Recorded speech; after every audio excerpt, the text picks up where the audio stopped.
Okay, how's it going, everybody? I hope you're all doing well. Okay, so in this episode, I want to try to say something about Plato's allegory of the cave and how very relevant it is for us today in our technological digital world. Actually, more than just being relevant, it's a warning sign, I think. Okay, so Plato's allegory of the cave, a section in his great philosophical masterpiece, Republic, is, suffice it to say, one of the most iconic and influential passages ever written. And for those of you who might not know it, let me briefly explain how it goes. Okay, so the allegory of the cave imagines a group of people chained together inside an underground cave as prisoners. Now, behind the prisoners, there's a fire. And between the prisoners and the fire are moving puppets and real objects on an elevated walkway with a low wall. However, the prisoners are unable to see anything behind them, as they've been chained and stuck looking in one direction at the cave wall their entire lives. So the important thing is this. As they sit there looking at the wall before them, they believe that the shadows of the objects cast by the moving figures are not only real things, but also the only things that exist. And so their visible world, those shadows on the wall, that is their whole world. They know nothing else. Okay, but now what happens is that one of the prisoners manages to escape from his chains, and when he does this, he turns around to see what's actually been going on the whole time. He sees the fire and the solid objects and realizes that the shadows that he's been taking as the real thing are actually just fake or just projections. So he then ascends out of the cave and into the light of the sun. And he discovers there a whole new world he was previously completely unaware of. What he discovers is that the outside world is much more real than the one in the cave. It is, in fact, as real as things get. And this is important to emphasize. It's a reality marked by the completely metaphysical or the suprasensible. In other words, for Plato, the highest level of being is an immaterial one. Okay, well, so what happens next is that this man, now of course aware of the illusions the other prisoners are under, what he does is he descends back down into the cave in order to try to free his friends who are still, of course, tied up in chains.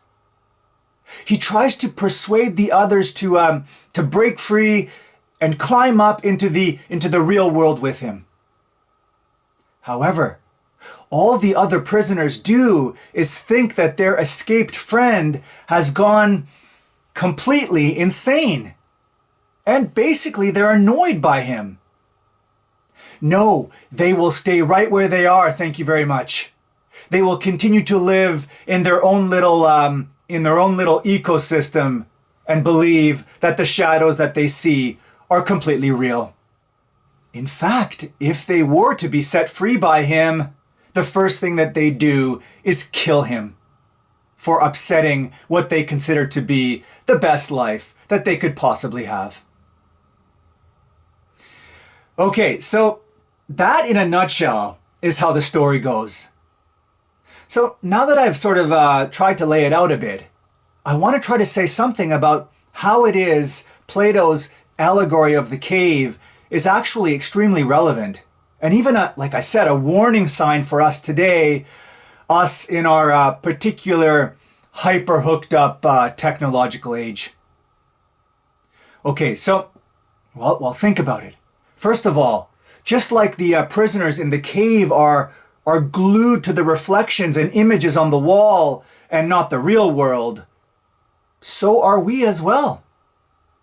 That's to say, as more and more experiences of our lives become tethered to and mediated by our digital devices, we become further separated from the direct involvement and the direct physical encounter with real things. That is, with the things that we can physically touch and see and smell and hear. Now, to be somewhat more exact about Plato's point with his cave analogy, a huge part of what he's trying to say is that real education involves turning the soul towards, as he says, that which is. Now, by that which is, by ultimate reality, he has in mind, as I already mentioned earlier, something metaphysical, which is what he calls the world of ideas or forms, and in particular, the idea or form of what he calls the good. But even if we don't subscribe to ultimate reality being metaphysical like this, his point is still a relevant one for us.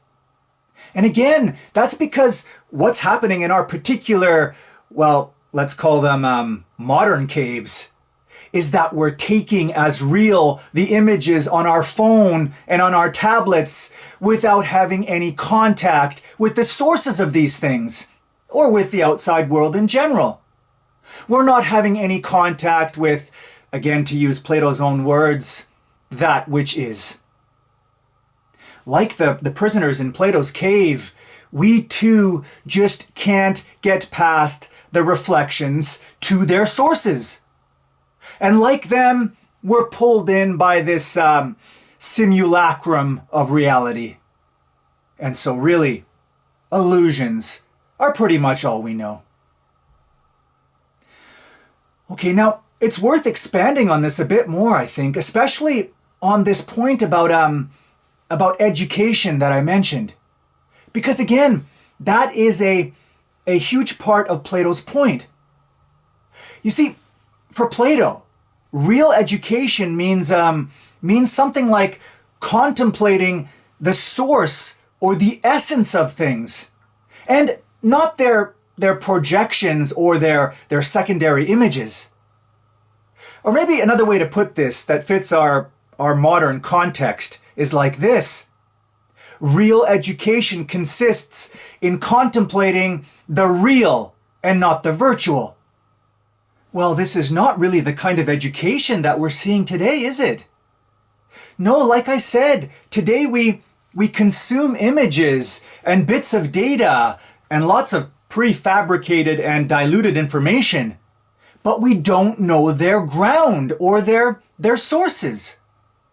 Really, we don't know what's being manipulated or not. And so, like the prisoners in the cave, because we don't want to leave the cave, because we don't want to unhook from our phones or divert our gaze from our screens, we just don't ever really see and touch the reality of things. Actually, in some ways, we've made it even more difficult for ourselves to see and to touch reality than it was for the prisoners in Plato's cave. I mean, for them, there was always the possibility of breaking free from the hard shackles and from the one cave and then climbing out into the real world above. But for us, well, we've built these comfortable, personal, mobile caves, ones that inhabit us and ones that we can move around in everywhere we go. And these caves we live in, well, they interact or interface with the world through a silicone lining that is one type of screen or another. We run through forests with our headsets on, or take pictures of real trees or landscapes that for some reason we prefer not to look straight at. Again, all of this is to withdraw into an artificial world. A world of derivative images or just straight up simulations, rather than the world of primary reality. And here's the thing. The scary truth seems to be that these mobile caves that we live in, well, they've become so stimulating and so distracting and so hypnotic that we've not only lost our moorings and our anchor into the real world, but the real world has almost entirely become eclipsed. Plato's hope of ascension into the real world above our cave is really just of no interest today. Because, well, it really just doesn't exist anymore. Bye for now.